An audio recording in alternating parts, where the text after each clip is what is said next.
I'm standing in this, what some would call, beautiful cemetery to remind myself that, well, the dead people, they stay dead.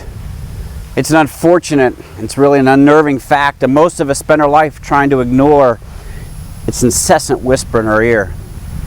But history claims that one man, Jesus, that he beat that reality. It says he died, was buried, and rose from the dead 3 days after his death. Why have billions of people believed in something that's so far outside of the realm of logic, science, and the day-to-day proof of the permanency of death that surrounds me here in this cemetery? And what do you do with that information about Jesus if it's true? Let's talk.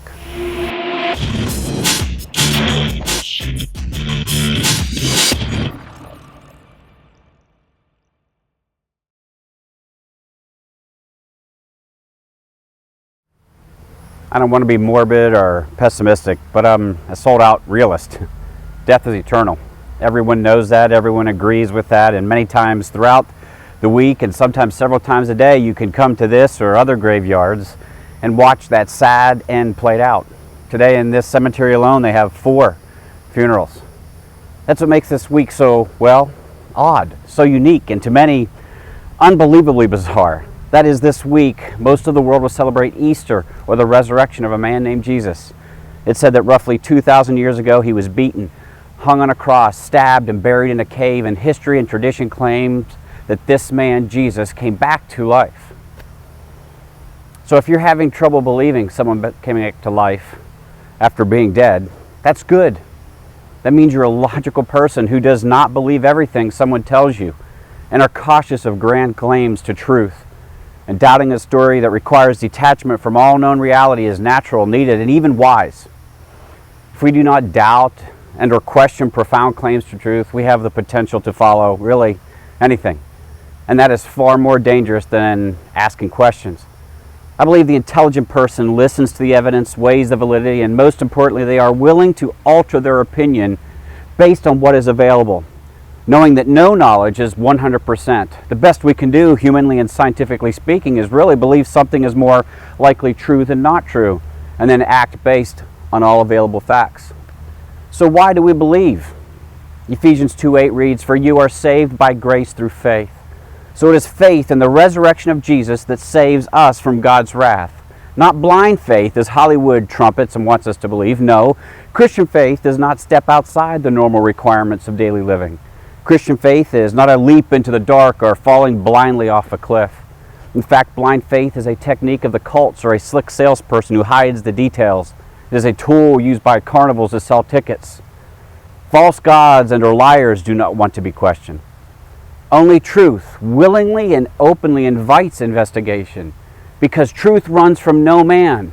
Only deceit cowers in the dark corners. According to Hebrews 11:1, it says, Christian faith is the evidence of things hoped for, the assurance of things not seen. Listen to that again. It is the evidence of things hoped for, the assurance of things not seen.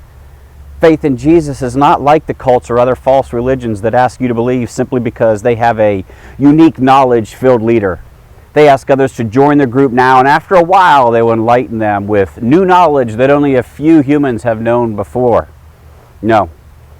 Christian faith is logical, rational, and based upon solid historical data, and the information is available to all regardless of age, education, or financial status. Anyone who tells you differently is probably trying to sell you something. Questioners of God. That's not a negative statement, but simply someone describing those who do not believe in the resurrection of Jesus, so they question it, have spent 2,000 years trying to tell the world where the body of Jesus went. Many of these researchers were and are brilliant scientists, in-depth anthropologists, vigilant historians, and various other experts. They are generally high-trained, good people who understandably determine that Jesus could not have risen from the dead, but his body is missing. Therefore, there must be another explanation. Everyone, scholars, theologians, doubters, and Christians should be thankful for well-educated people who spent their days struggling with the known evidence to arrive at a conclusion for where Jesus' body went. Following thousands of years of empirical research, they have developed many theories as to how Jesus' body left the tomb. Out of the many considerations, questioners agree at least 5 hold enough merit to rise to the level of scholarly writing and are worthy of publication. They consider all other theories as far-fetched. The following are the only intellectual, well-researched, scientifically studied, and peer-reviewed options left to answer that nagging question of where his body went. I don't have time to give details here. Please study them yourself and see what you think. But they are the swoon theory, hallucination, wrong tomb, theft, and Passover plot. While these theories contain some interesting points, I believe, and most philosophers agree, that they have been thoroughly debunked. Whether that is a statement of fact or fantasy as well, it's irrelevant. You see, from the incredible and respectable diligence of the skeptics of God, and I'm thankful for them, in taking the time to create these 5 ideas, we can decisively and unequivocally know the following 5 important points.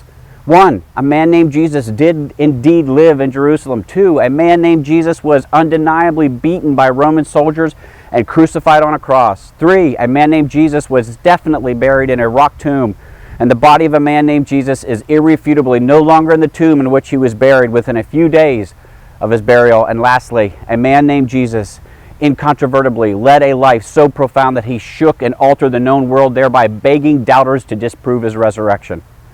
I'm saying that no other religious figure has undergone more scrutiny on a more critical point, and that is that dead people stay dead.